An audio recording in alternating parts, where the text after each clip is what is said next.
നെന്മേനി പറത്തോട് ഉന്നതിയിലെ ജനങ്ങൾക്ക് സഹായവുമായി centre for life skills learning ജനങ്ങളുമായി സംവദിക്കുകയും അവരുടെ പ്രശ്നങ്ങൾ പഠിക്കുകയും സ്ത്രീകൾക്ക് തൊഴിൽ പരിശീലനങ്ങളിലൂടെ സ്വയം തൊഴിൽ സംരംഭങ്ങൾ ആരംഭിക്കുകയുമാണ് പരിപാടിയിലൂടെ ലക്ഷ്യമിടുന്നത്.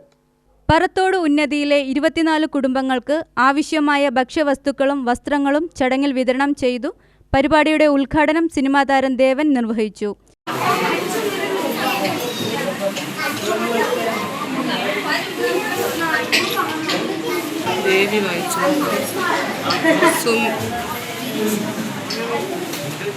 ചടങ്ങിൽ centre for life skills learning director Ashok Nenmara അധ്യക്ഷനായി.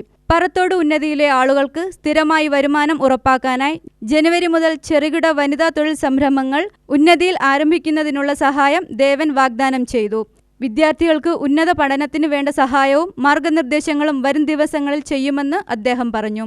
കോഴിക്കോട് KMO കോളേജിലെയും കോഴിക്കോട് ലിസ കോളേജിലെയും സാമൂഹ്യ പ്രവർത്തന വിഭാഗം വിദ്യാർത്ഥികളും അയിലൂർ IHRD കോളേജിലെ NSS വിദ്യാർത്ഥികളും ചടങ്ങിൽ സംബന്ധിച്ചു. അക്ഷര രവീന്ദ്രൻ, ഉത്സവ് രാധാകൃഷ്ണൻ, അലൻ തോമസ്, ദീപിക, അമൽ സജി, കോകില എന്നിവർ സംസാരിച്ചു. UTV news, Palakkad.